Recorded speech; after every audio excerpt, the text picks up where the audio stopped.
In the last lesson, we went through and finished up the basic IK control here for the arm. If we turn on the IK joint visibility here, we should see that it drives the other motions too, which is great. We have the pull vector.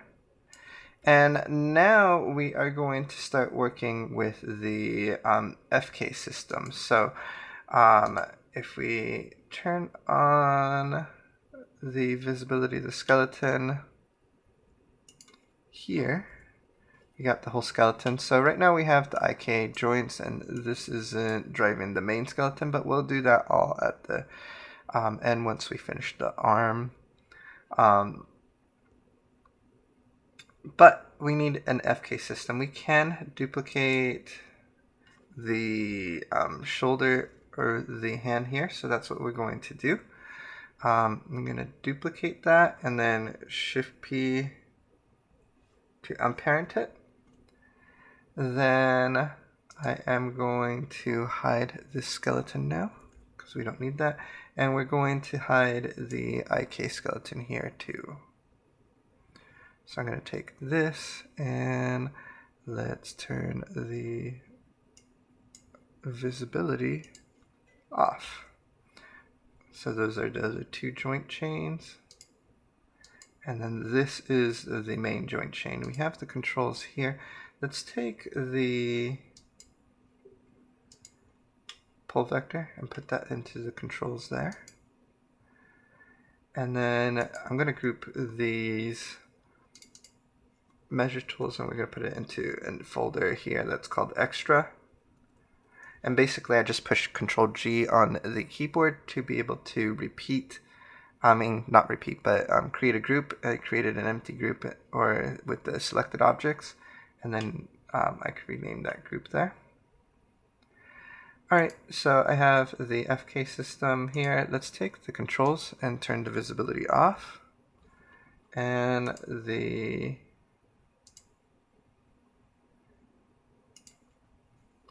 extra stuff, we'll turn that off. And then the IK handle is going to be the same thing. Let's throw that into extra for now. There we go. So we're only working with the arm. Gonna unparent the hand and get rid of the hand. Actually, let's not get rid of the hand. Let's hide it, and we'll use that in a future lesson. So let's turn the visibility off, so that way we don't have to duplicate out the hand again. Here we have the whole structure for the arm. This is going to be the FK system, so I'm going to delete the bind and I'm going to say FK.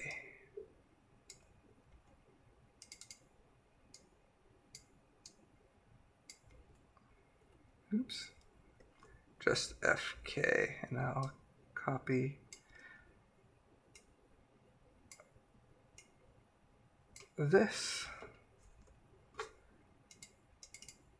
and let's paste that in for the rest of these joints.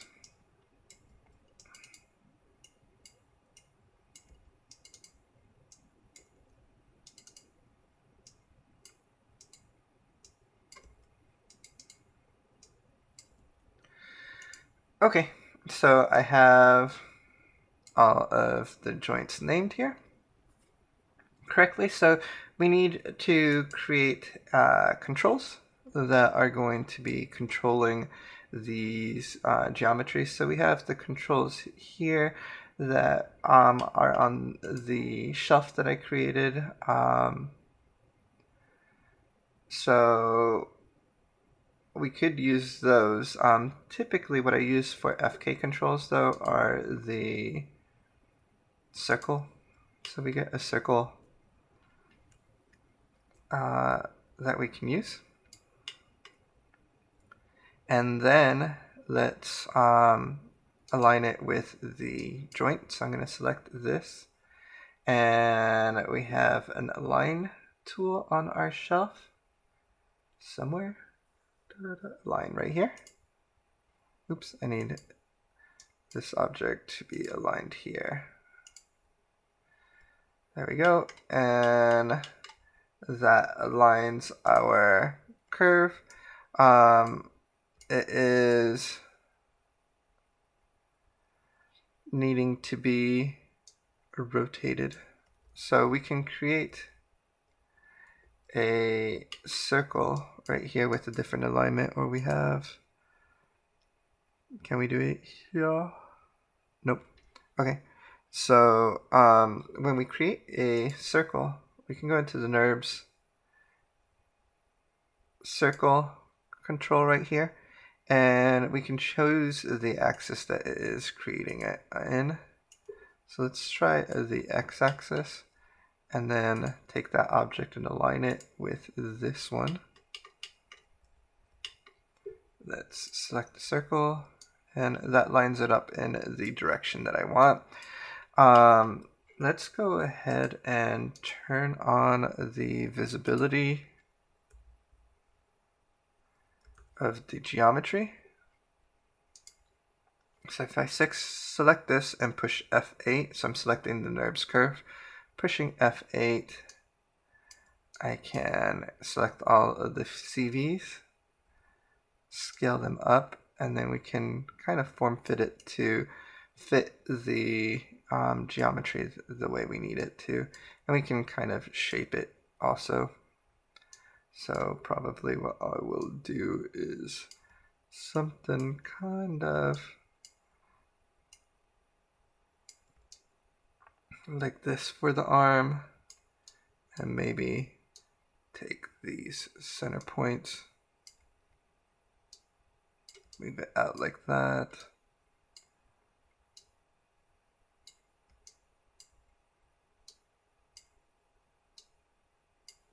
Something like that for the shoulder control.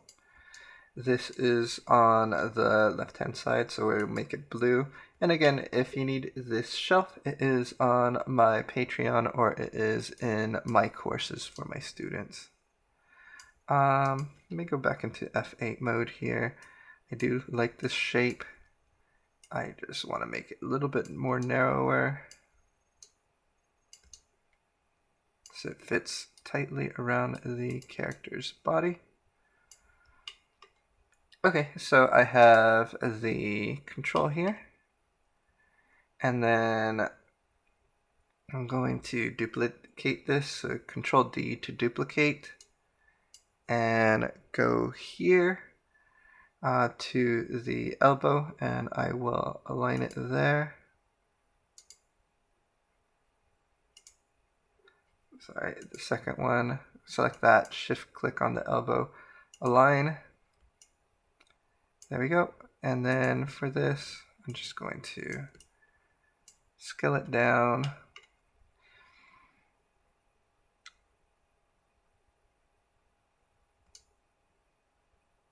And maybe on this one, actually I scaled it down on the scaling attribute. I want to go into F8, scale it here. And then this way, this one, I will align to be a little bit more, so that way the kind of pointy part of the arm is aimed towards the back. So let's scale this down and maybe pull this back so that we can see that's kind of the elbow. Just align this. There we go. I like that. And then let's push F8 to get out of component mode. There we go. And then I'm just going to create another circle. And that circle is going to be aligned to the wrist joint. So select that, align. And here we'll make it blue. And F8 8 to get into component mode and do kind of a little bit of tweaking.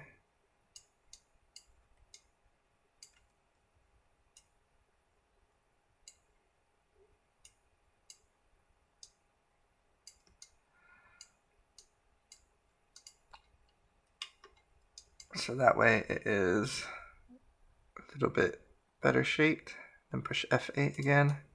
We got the wrist control. All right, so we have the controls positioned where we need them. We should create a set of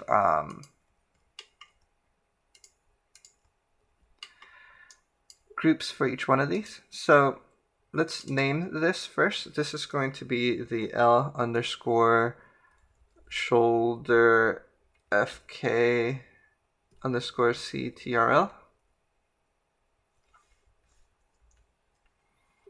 Then this is going to be the L underscore elbow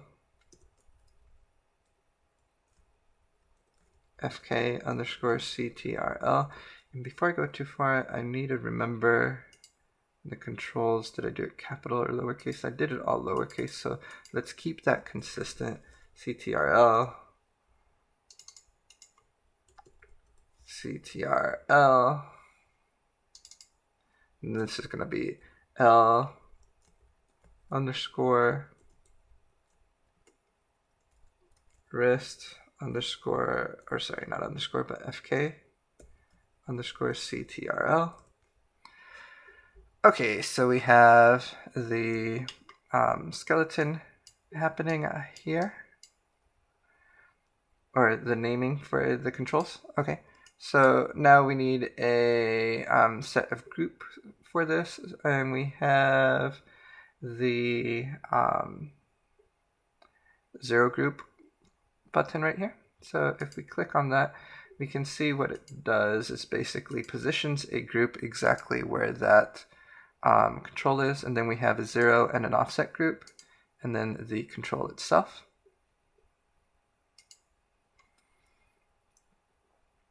Okay, and then we have this one. We'll do the same thing. We have the 0 group, and then the rest, 0 group. There we go. So we have 0 groups for each one of these now. Now let's expand the elbow,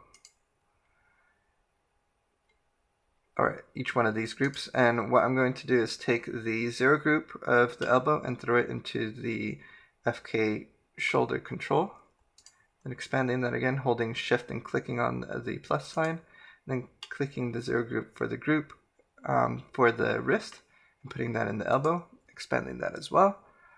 Now we can see that we get the FK type motion right here. If we select a control, it will move the controls that are leading into it. Then we want to make sure that these controls end up driving this skeleton here. So target object to be constrained, constrain, and let's do a parent constraint. Same thing here.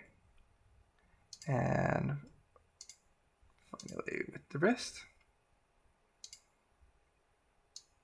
Okay, so we have this going on here. And that will just remove that last joint. So that is going to control our FK system here. Let's end the lesson here, and then we'll take a look at setting up the twist attributes for each one of these in-between joints for our FK skeleton in the next video. All right, we will see you there.